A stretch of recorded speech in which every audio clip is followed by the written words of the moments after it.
Shivaya.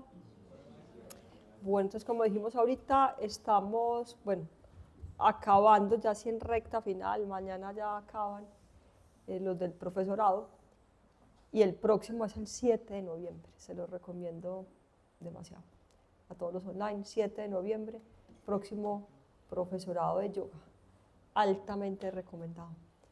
Y estamos en el Bhagavad Gita y estamos en el Navaratri. Hoy es el segundo día donde invocamos la energía de Durga. Entonces, el Navaratri es una situación estelar, pues, de las estrellas, donde se sabe que es muy fácil en este momento coger la energía de la madre y la energía del sagrado femenino. Entonces, en este momento estamos invocando a Durga, que es el aspecto de la feminidad, pues, de la tigresa, pues, o sea,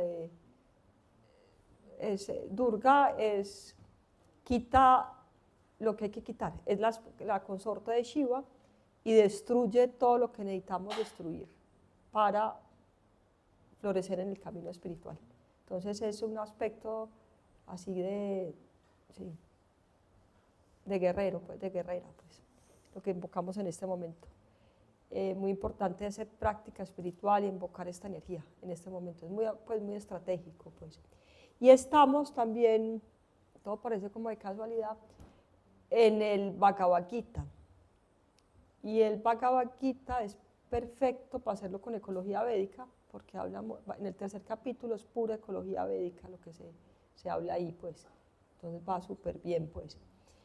Y nos va a hablar ahorita Dharmadeva, que llegó acá con Sebas y los papás, y él es de la tradición de Satyananda, muy conectado con la tradición de Satyananda, muy fan como yo de los Pavamuktasanas, y lo conocí en un momento muy especial, es muy amigo mío, y nos va a hablar de tips, pues, para los profesores. Pero entonces antes de cómo salen los profesores, él lleva muchos años enseñando y enseña espectacular. Ahorita estaban en donde Sebas haciendo un detox, pues, que ahorita estaba pensando que quiero saber bien cómo es para hacerlo, que me parece súper bacán, pues, de esa tradición que hacen una cosa muy especial, como el panchakarma, pero yógico, pues, como un detox, pues, súper bacano, pues.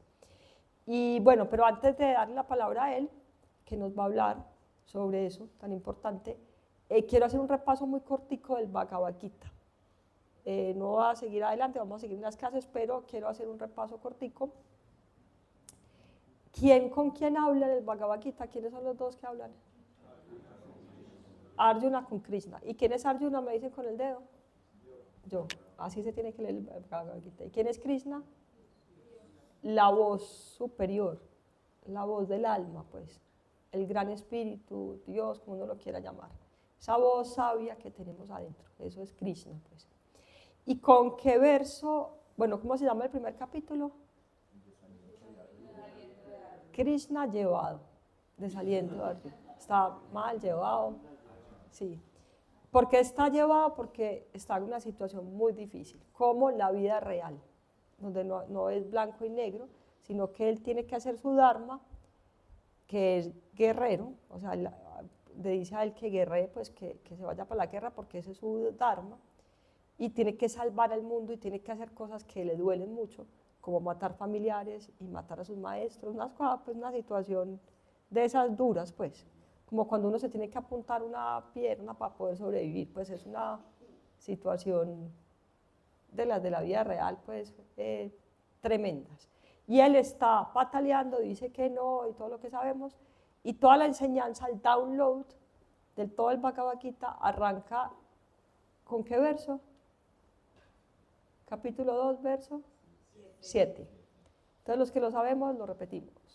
Porque él está ahí y dice, no va a pelear, eso es una locura, ¿cómo voy a hacer esto? Y un momento, tiene un instante de luz que es solamente ese verso, y es el verso 7 del capítulo 2, y debe uno arrancar a estudiar el Bhagavad Gita con ese verso. Todos en coro, por los que lo sabemos. Tengo corazón envenenado por la pena, mi mente no sabe qué debe hacer. Te lo ruego, dime claramente qué es lo mejor para mí. soy tu discípulo, instrúyeme porque he tomado refugio en ti.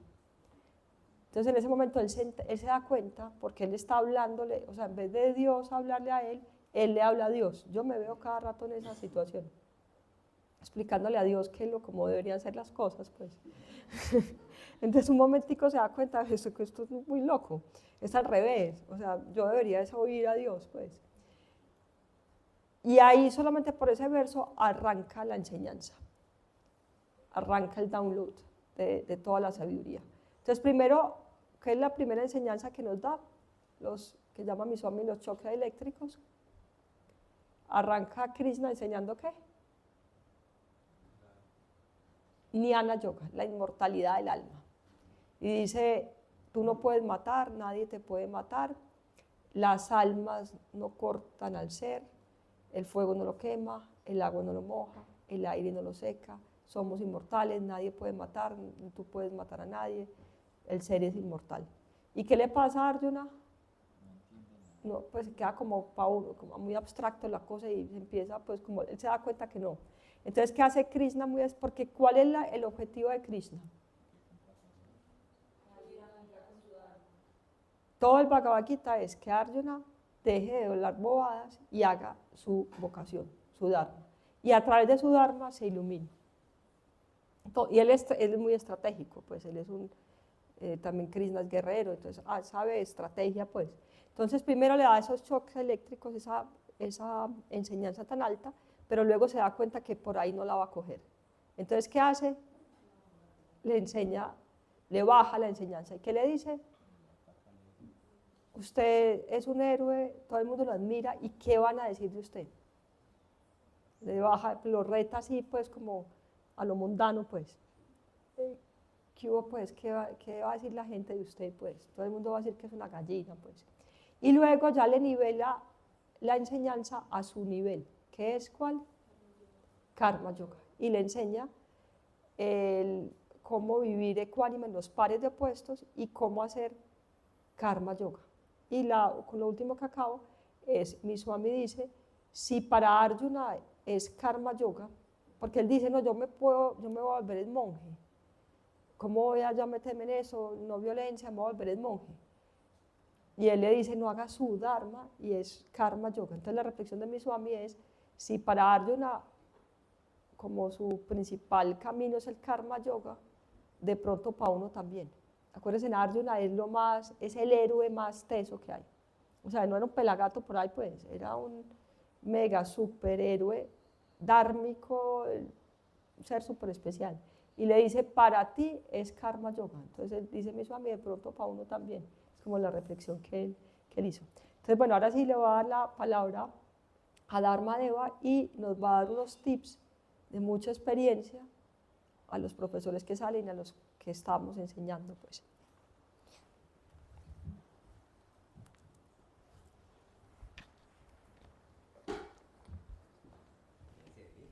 ¿Me quedo acá? Claro. Bueno.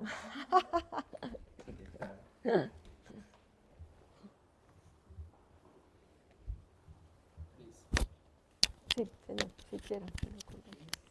Sí, para los online.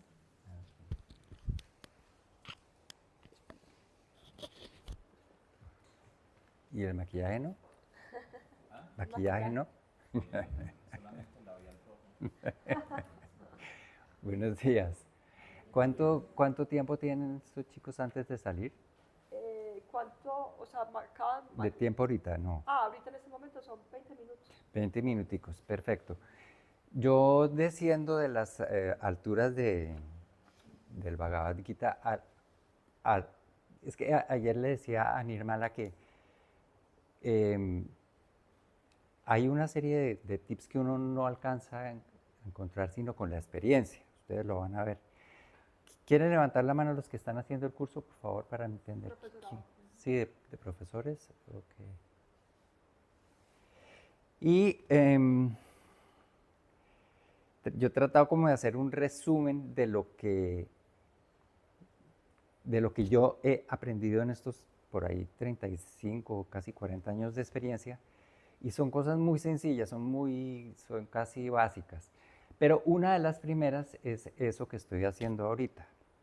Yo tengo que hacer contacto de ojo con todo el mundo para saber cómo está la energía, por un lado, para sentir la energía de la gente que tengo al frente. Ustedes se van a enfrentar con grupos muy pequeños, algunas veces 3 personas, la mamá, la tía, no sé quién, o con grupos bastante grandes, como un colegio, o si van a hacer un servicio a ¿cómo se llama?, al jardín botánico, o una cosa así.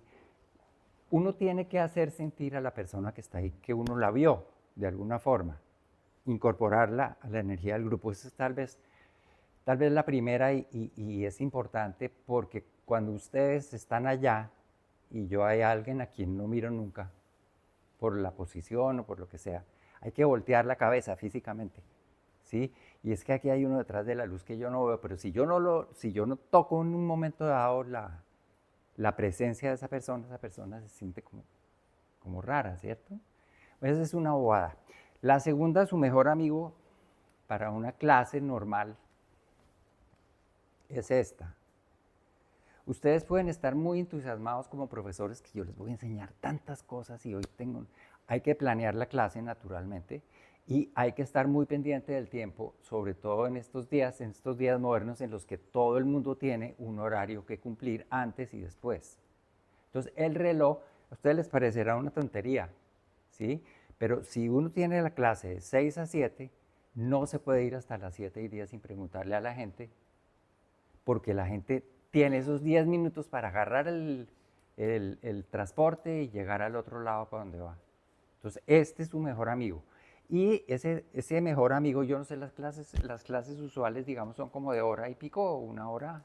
Pues acá 2 horas. No, claro, aquí uno se puede dar el lujo de 2 horas. Pero Allá, pues de Hatha Yoga son acá 2 horas, hora y media muchas en Medellín, y las 6 de la mañana, así como vos decís, de 6 a 7. De 6 a 7. Y que se vaya 1 minuto, quedó la gente estresada porque ya... Sí. La puntualidad y el cumplimiento con uno mismo de lo que tiene más o menos planeado. Las clases se dividen, obviamente tienen varios elementos, ¿cierto? Entonces, uno va calculando también por la energía del grupo. Yo no siempre divido la clase en la parte física, la respiración, los pranayamas, un poquito de relajación, meditación, lo que sea, porque los grupos cambian de energía, pero uno tiene que saber que tiene que empacar en la clase por lo menos los 3 elementos básicos, ¿cierto? Un poquito de devoción, si quieren, al comienzo. A veces, incluso el OM suena fuera de contexto y puede predisponer a la gente, esta gente es como una secta rara. Hay que tener cuidado con eso también, porque las enseñanzas no son del primer día. La gente que practica yoga empieza a entender que hay otros elementos. Eso también es importante, porque no todo el mundo está dispuesto a entender unas vibraciones de primerazo. Yo comencé mucho tiempo en las clases con OM y en algunos contextos, ¿cierto, Angelita? En este contexto, por ejemplo, uno no sabe, para poder dar la enseñanza de la clase, uno no sabe con quién está. Bueno. Lo otro es lo siguiente, hay distintas maneras de aproximarse al alumno, o a los alumnos o a las alumnas, es decir, y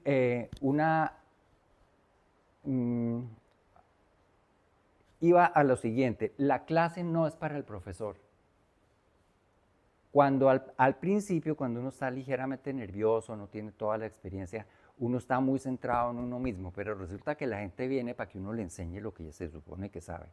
Entonces, uno no se centra en sí mismo. Uno tiene que estar permanentemente pendiente del alumno y no de sus propios errores o de cómo le va a salir la clase, etc. Y eso se aplica también a la parte puramente física.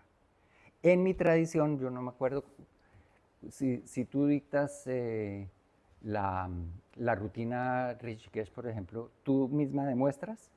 No. Exactamente.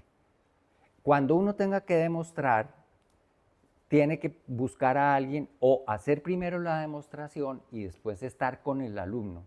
Porque ustedes han visto yo les voy a hacer una pantomima, porque es que esa pantomima les va a hacer entender qué es lo que sucede. Está Guailana en la televisión o el profesorcito y no sé qué, y están haciendo una sana complicadísima y se voltea y les muestra la cola y yo lo levanto la pierna. Levanto la pierna. Carolina, levanto la pierna. Hay que estar con Carolina. Carolina, levante la pierna, ¿cierto? No le puede estar uno haciendo miquerías mientras está con ella, que es Carolina, su alumna. Esa es una cosa importante. La otra cosa es que ustedes tienen que hacer su práctica absolutamente regular y con una conciencia tal que ustedes sepan cómo verbalizar una práctica.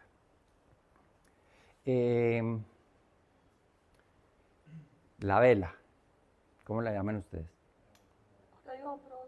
Parada de hombros.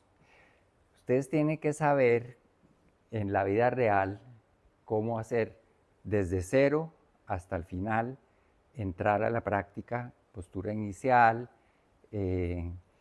cuál es la pierna que se levanta primero, y tienen que tener esa claridad y tienen que poderla expresar para que la gente haga las cosas bien hechas.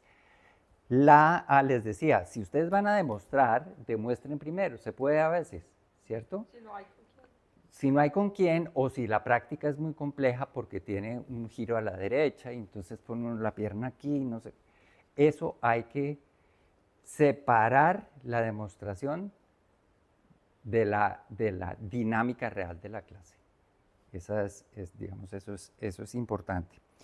La otra cosa es que ustedes eventualmente se van a convertir en alguien importante para esa persona, van a ser una guía porque ustedes saben respirar mejor, etcétera, etcétera. Y en el mundo contemporáneo, la otra aproximación es nunca hagan una clase sin dejar, como hicimos hoy, que la hicimos la introducción, digamos, a lo que ustedes llegaron aquí, y qué fue lo primero que pasó. Primero había silencio, ¿cierto? Y segundo, hay alguna práctica que baje la ansiedad generalizada. La gente busca cada día más el yoga por el estrés que no saben manejar y por la ansiedad generalizada a todos los niveles. Los jóvenes, ansiedad generalizada de ver está, digamos, el deterioro del planeta, los ejecutivos porque tienen una presión, el trabajador porque tiene otra, la gente que llega con sus rollos. La gente que llega muy ansiosa no puede incorporarse, entonces siempre, ineludiblemente, una pequeña practiquita, o una tendida, o una respirada, o unos ohms, si las circunstancias lo permiten. No arranquen nunca una clase en seco, y ahí hay que estar muy pendiente. Hay gente que...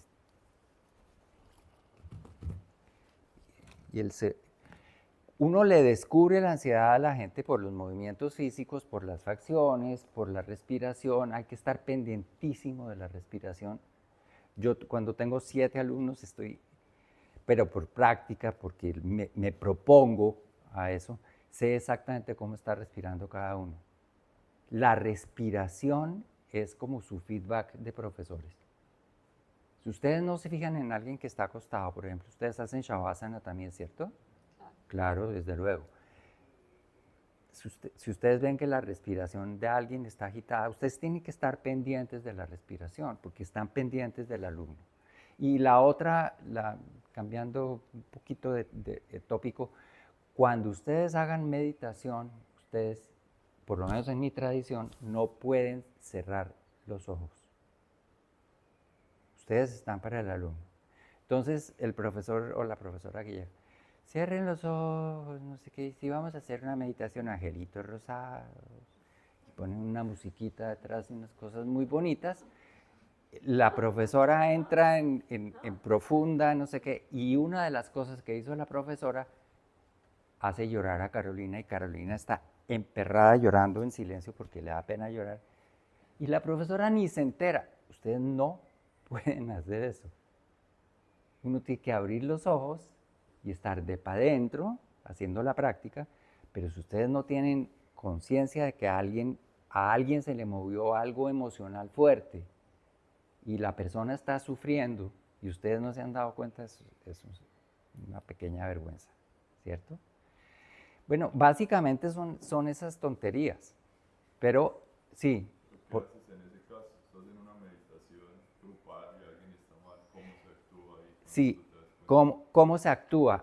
No hay ningún problema en pararle bolas directas. Si no es un grupo gigante, porque un grupo gigante uno no lo controla, pero un grupo, digamos, de 8 personas, 10 personas, uno simplemente se arrima o hace conciencia de que la está viendo, ¿sí? Dice, ¿qué le pasa? Los otros están con los ojos cerrados, viendo angelitos rosados, uno se queda callado, pero hace contacto y a veces yo interrumpo la clase, si la cosa es... Porque es que es un personaje que está teniendo un episodio, ¿sí? Uno no sabe en qué meditación se le dispara lo que traía puesto y uno no sabe a qué horas. Entonces no se pueden cerrar los ojos, hay que estar pendiente de esa persona. Lo otro que yo no sé en su tradición, pero cada vez más delicado, tocar. En Europa es abuso del profesor donde toquen a una mujer en el hombro sin permiso. Eso hay que tener cuidado. Y aquí cada vez más también. Porque hay tradiciones que corrigen, ¿cierto? Hay tradiciones que corrigen la postura. Ustedes han visto la foto que hay aquí abajo de alguien muy sonriente y alguien que está yendo de para atrás y la profesora lo sostiene por debajo. Eso se puede hacer, pero el requisito es preguntar.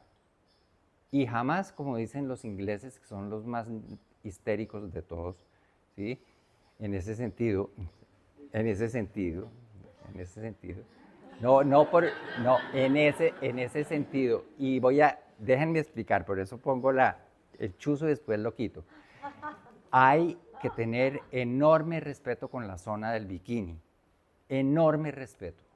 Ustedes no pueden coger a nadie en la nalga, pueden ponerla en la mano aquí, si son hombre contra mujer o mujer contra hombre, da lo mismo porque todo el mundo. Hay que tener mucho cuidado con eso, ¿sí? Cada vez es más delicado. ¿Cómo se hace? Se pregunta. Oye, Carlos, ¿tú te llamas cómo, perdón? Cristian, casi. Cristian, ¿puedo corregirte?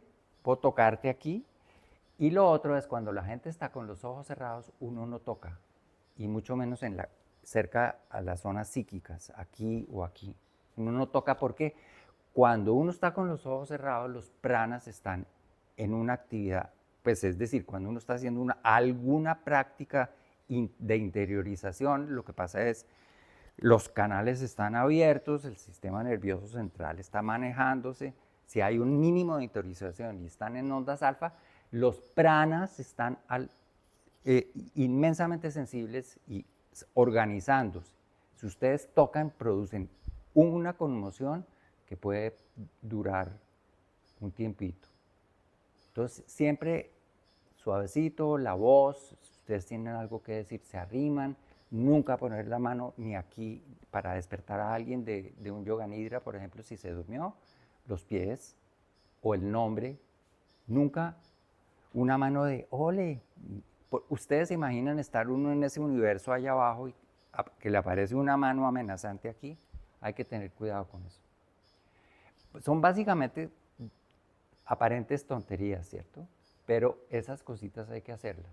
Si alguien tenemos 5 minutos, ¿cuántos minutos?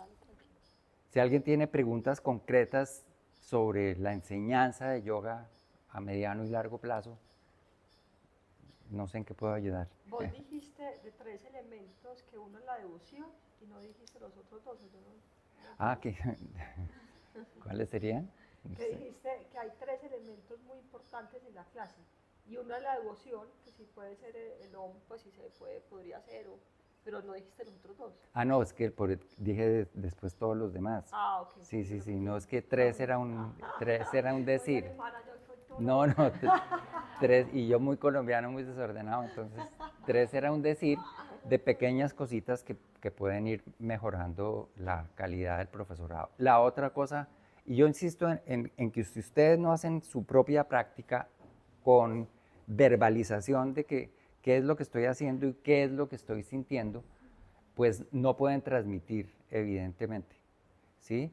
Las otras cosas que conversábamos con Cristina, y con Irma, yo me llamo Ignacio y ella Cristina, y ambos nos llamamos distinto, también somos lo mismo, pero le decía que cuando uno siente la práctica y la hace y la va a transmitir, uno tiene derecho a sus propias invenciones. Digamos, las escuelas son, esto es así, el libro dice ABC, no sé, pero cuando el profesor incorpora algo y no chilla con la técnica o no contraría para nada el espíritu de la técnica, es lícito hacerlo, es muy lícito hacerlo. Pero para que ustedes puedan llegar a eso, porque son sutilezas. Yo, por ejemplo, por poner un ejemplo, no tiene nada que ver con el ego, sino con la experiencia, es todas las escuelas de pranayama pues enseñan que hay respiración diafragmática y abdominal, que hay que, y torácica, y que hay que abrir las fosas nasales, a veces algunos los enseñan, etcétera, y enseñan la respiración generalmente desde la inhalación, ¿cierto? Hacer el esfuerzo en la inhalación. Yo descubrí para mí, que soy muy ansioso, hace muchos años, y yo no hiciera yoga, estaría mal, porque compulsivo, adictivo, ansioso, todo lo demás, descubrí que para mí la exhalación es la mamá de la respiración. Si uno no exhala profundo y no exhala completo, entonces yo no enseño la respiración como le dicen a uno, respire profundo, y la gente hace, yo le digo, respire profundo y debe hacer es exhalar, porque si no, ¿dónde mete uno el aire nuevo? Cositas así que va uno descubriendo, es lícito reformarlas, ¿sí? Desde su propia experiencia. Señor. Espera para que no oye los online.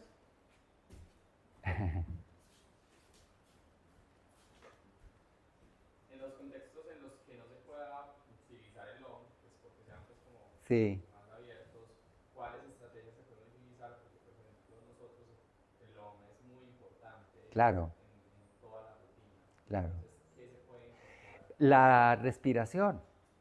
La respiración, porque cuando pasan muchas cosas, cuando uno tiene gente sentada ahí, generalmente están sentados, ¿cierto? Cuando comienza la clase. Entonces, primero pues sí puede uno revisar postura, pero el truco es este. Yo estoy aquí y usted como profesor me dice, bueno, vamos a tomar, partamos de la base que la gente sabe más o menos cómo es una respiración profunda. Entonces vamos a tomar una inhalación larga, ¿cierto? Traten de que sea desde el abdomen hasta el tórax y después un poquito clavícula si quieren, y pasa lo siguiente.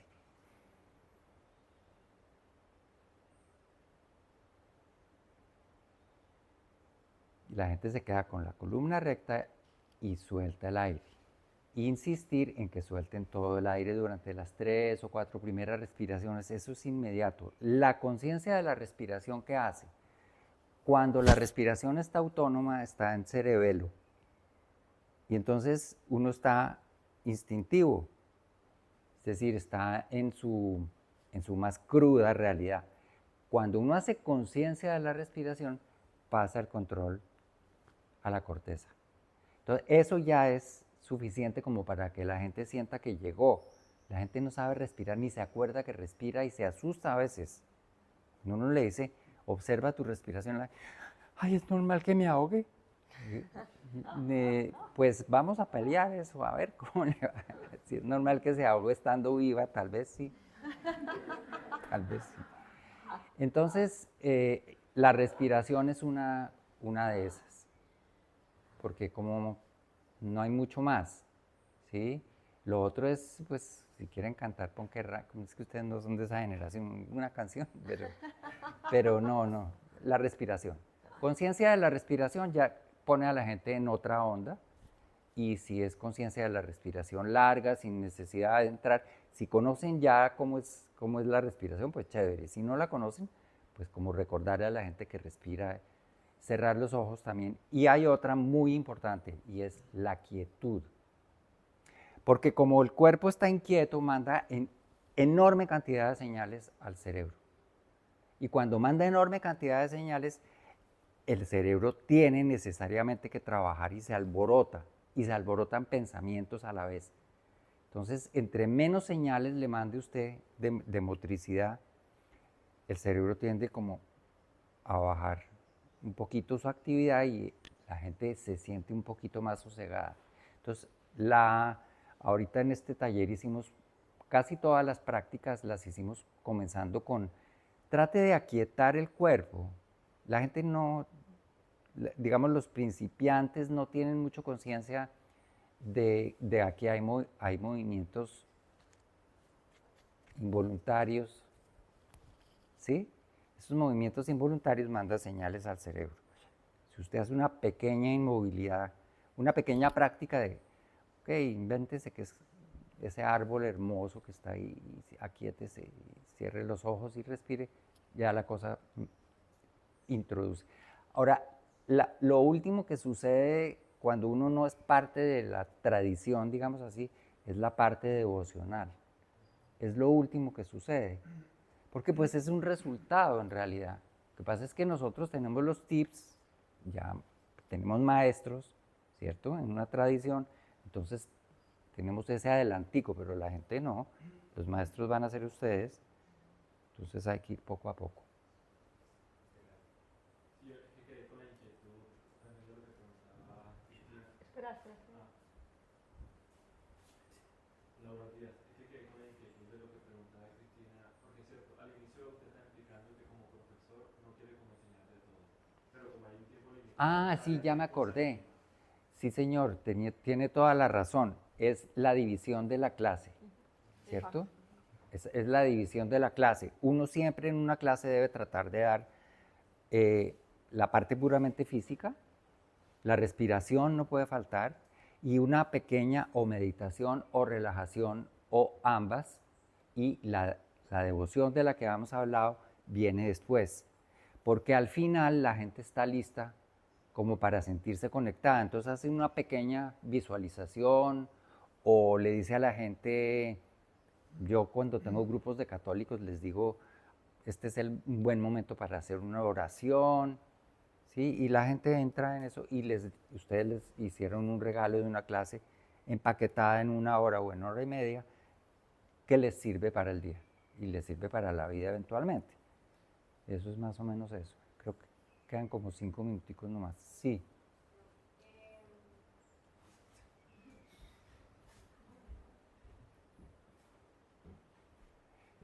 Y pido disculpas por lo de la histeria de los ingleses porque era para... No, claro, calculando que de pronto había... Porque son precursores en que hay que tener respeto con la burbuja. Yo tenía profesora inglesa, que fue la que me enseñó eso. Decía, no, nosotros, we are hysterics. Con eso, hace bien. De manera que obviamente no era para ofender. Señora. Algunas personas hacen la práctica con los ojos vendados. En ese caso, a pesar de que independientemente de uno pregunte si puede, si quiere, nos corrijamos, ¿cómo se debería hacer? Porque no sabemos qué tan concentrada está la persona. Pues, ¿Con los ojos vendados? ¿Eso es escuela de qué parte de Estados Unidos? De nada, acá se subió, yo creo. ¿Ah? acá no es la costumbre. Pero Alguien vio eso y dicho, Pero hay no, unos pero, sentados por ahí. pero, pues, y tú preguntas desde el punto de vista del alumno. Del profesor, o sea, como, digamos, yo estoy con los ojos vendados y tú eres un profesor, yo estoy haciendo una mal o algo me está pasando conmigo, tú quieres corregirme, Sí, entonces, en ese caso, tú no sabes también si yo pues, estoy, a pesar de que esté ahí, pues, no sé, estoy de pronto movida o yo qué sé, ¿cómo entrarías tú a corregirme? si tú estás vendada. Yo estoy con los ojos vendados. No, yo te quito la venda. Abiertamente, para hacer una práctica de equilibrio bien hecha, por ejemplo, tú necesitas un punto visual, sobre todo al comienzo. ¿Sí? Es muy interesante la experiencia. Yo no digo que uno no se pueda vendar los ojos, pero tú como profesora no puedes correr el riesgo, porque entre otras cosas, esa es la otra. Si alguien se te cae en clase y se hace se accidenta, por decirlo así, por el simple hecho de que le dio porque quería dar los ojos vendados en una práctica compleja de equilibrio y no sabe dónde poner la mano, porque la mano, si hay una pared o algo así. Yo personalmente, en mi clase, solamente a gente que ya tuviera mucha experiencia y que fuéramos a hacer cosas que no corren ningún peligro físico, le dejaría vendar los ojos. De lo contrario, no. Francamente. Sobre todo no al principio, por nada. No, al principio no. Al principio no. Además, dime tú de tus sentidos, ¿cuál es el que más ávidamente aprende? Pues el ojo. No hay remedio, el ojo, ¿cierto? Ahora, me parece interesante la experiencia, sin duda alguna, pero como profesor uno puede poner sus pequeñas reglas. Mira, antes de 3 meses de práctica no te vendes, por favor. Yo entiendo la experiencia, yo lo he hecho, de hecho. Por dentro entiendo la experiencia que vendado es otra cosa. Pero el ojo, cuando uno está enfocado en una práctica de yoga, no quita nada, pone, el ojo suma. Cuando estás tratando de meditar, pues obviamente no, ¿cierto? Pero la conciencia visual es igual de importante que todas las demás conciencias, la táctil, la auditiva. Entonces, pues bueno, está buena la pregunta. Yo nunca había... Yo lo he hecho, pero porque yo lo hago yo, en mi práctica, de vendarme, de tratar de hacerme el cieguito entre la casa, cosas de esas para aumentar la percepción del espacio, la sensibilidad de los objetos que a veces se sienten sin verlos. Eso también. Yo, francamente, yo le quito la venda al principio. Pero bueno. Buenos días. Hola. Mi pregunta está basada en nosotros en el profesorado pues, tenemos 21 días donde es increíble, es valioso todo el conocimiento, salimos con muy buenas bases, Sin pero duda. la práctica vamos a integrarla pues, dentro de nuestra práctica diaria y demás.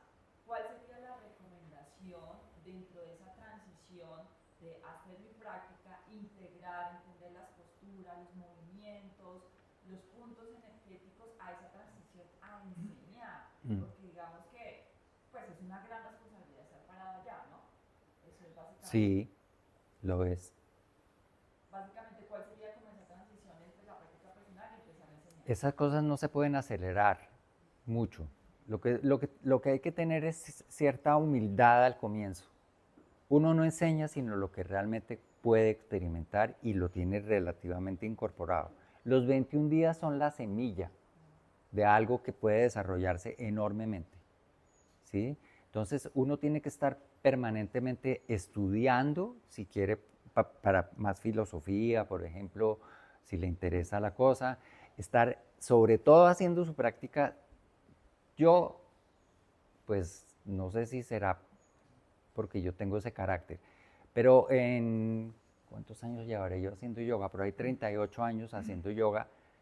Si yo me acuerdo de 20 veces en la que no he hecho mi práctica en cualquier condición, en cualquier condición. Ahora, cuando estoy enfermo, pues la hago distinto, obviamente. Y si estoy en Guayabao porque me dieron media botella de vino, hago mi práctica porque hago mi práctica. Uno no puede dejar de hacer su práctica. Porque se nota, ¿sí? Se nota para uno, se nota y se nota para el alumno también. Hay que ir despacio y con humildad. Tú no vas a enseñar cosas extraordinarias al comienzo. Si tú no las manejas, no las enseñas. Así de fácil, ¿sí? No es lo mismo un profesor que lleva 5 años de experiencia que uno que lleva 21 días de una muy buena preparación y no sé cuántos años de práctica, o poquitos o muchos, con calma, con humildad también y con conciencia de que uno pues no conoce sino esto y eso lo puede enseñar y en eso puede ser excelente.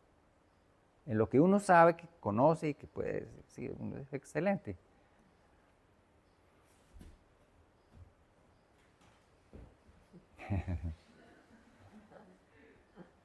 Hay una situación que me inquieta bastante y es que yo pienso que las personas que buscan un espacio de yoga están buscando algo más que postura.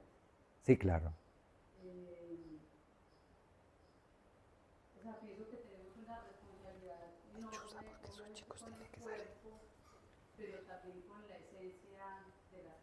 Sí, porque pues, yo al menos llegué al yoga después de tener muchas situaciones físicas y espirituales. ujú, Pienso que los que llegamos a esto ya estamos en una sintonía diferente. Y pienso que desde antes de iniciar la clase deberíamos tener esa sintonía.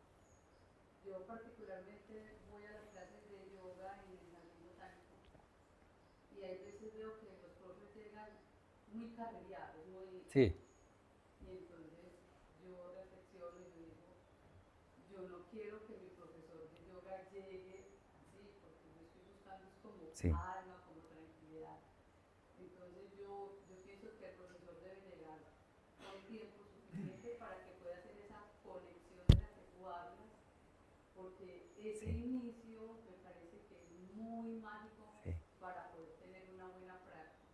Entonces yo pues recomendaría mismo que llegue 15 minutos antes. Totalmente, el profesor es responsable del espacio y del tiempo en ese sentido, totalmente. Si el profesor o la profesora están listos, sentados y serenos haciendo ese contacto de ojo, que les digo, todo el mundo siente que ahí hay algo creado. No, llegar a las carreras definitivamente no. Y uno es responsable del espacio. Porque es que me prestaron una oficina, usted tiene que ir 10 minutos antes a ver si no está la basura, si barrieron, si la luz entra, si está bueno el ventilador, tiene que, su responsabilidad, el espacio es su responsabilidad. Y para eso se necesita, pues, el tiempo. Y lo otro es la presencia física. Sí, también, Me parece que debemos ser también, responsables en la presencia física también, porque es el reflejo de lo que tengo sí, adentro. sí, Yo no puedo llegar con la ropa arrugada, con el chulo ahí de cualquier manera, sí, sino como ser muy impecables también en esa presencia. Y en cuanto termino la clase, ujú, tampoco salir corriendo, porque si de pronto detecté la persona que lloró o la persona que la vi muy estresada, muy, pues como también permitirle a la persona que se acerque. Yo no sé si uno acercarse a ellos, pues uno detectará, pero al menos como también generar ese espacio que cuando sí, termine la clase no es que vamos a coger la mochila y todos a mí, sí se sino puede, que también sí, pienso que el profesor debe quedarse un ratito. de acuerdo completamente. Ya. Sí, señora. ¿Listos? Bueno, muy bien. Les deseo lo mejor. Ustedes se gradúan mañana, ¿cierto? Pues tienen su... Pasado mañana, pasado mañana. acaban y Mañana acaban, pasado mañana. mañana. Les deseo lo mejor. Yo creo que lo mejor que me ha pasado a mí es haber sido profesor de yoga. Tengo otras cosas que me interesan, pero esa para siempre. Y no dejen de hacer Pavan Muktasanas. Sí, muchas gracias, Nirmala, por la oportunidad. A ustedes por la paciencia. Ah, verdad. Es que estamos adornados. Gracias, hermano.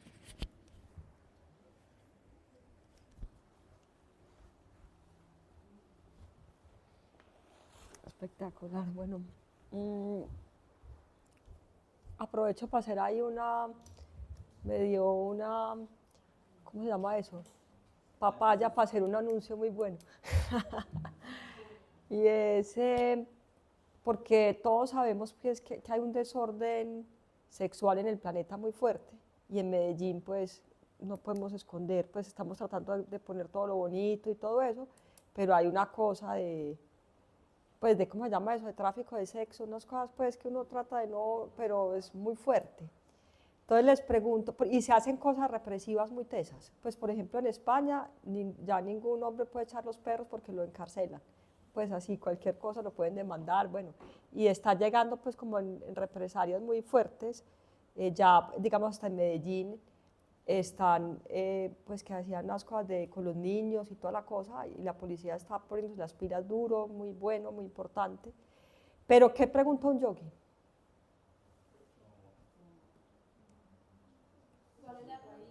¿Cuál es la causa del problema? Y entendiendo así como hemos hablado de todo, ¿cómo piensa un yogi? ¿Cuál es la estructura de un yogi? Diagnóstico correcto, causa, y a la causa pues va la solución. Si no vamos a la causa, puedes haber todas las represalias del mundo y ¿qué pasa? Eso se vuelve una olla a presión, pues, o sea, es hasta peor, pues, la cosa. Entonces, en este caso sí que ni hablar, o sea, hay que ir a la causa del problema. ¿Y qué creen que esa es la causa para evitar que haya todos esos desórdenes tan tesos y que no pueden pasar en los profesores? O sea, un profesor de yoga, un guía espiritual, con esos enredos, pues, no, o sea, no, eso no puede pasar, pues, hay que estar demasiado cuidadoso, pues, con eso. Pero entonces la pregunta es, ¿cómo va, pues, cómo vamos a la causa de ese problema para erradicarlo de verdad? Profesorado de yoga para niños. El 6 de octubre.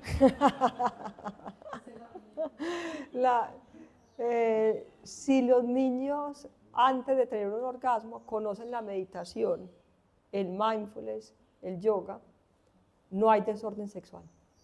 Entonces los que les interesa la causa, profesorado de yoga para niños, 6 de octubre, muy, muy, muy, muy importante. Y ahí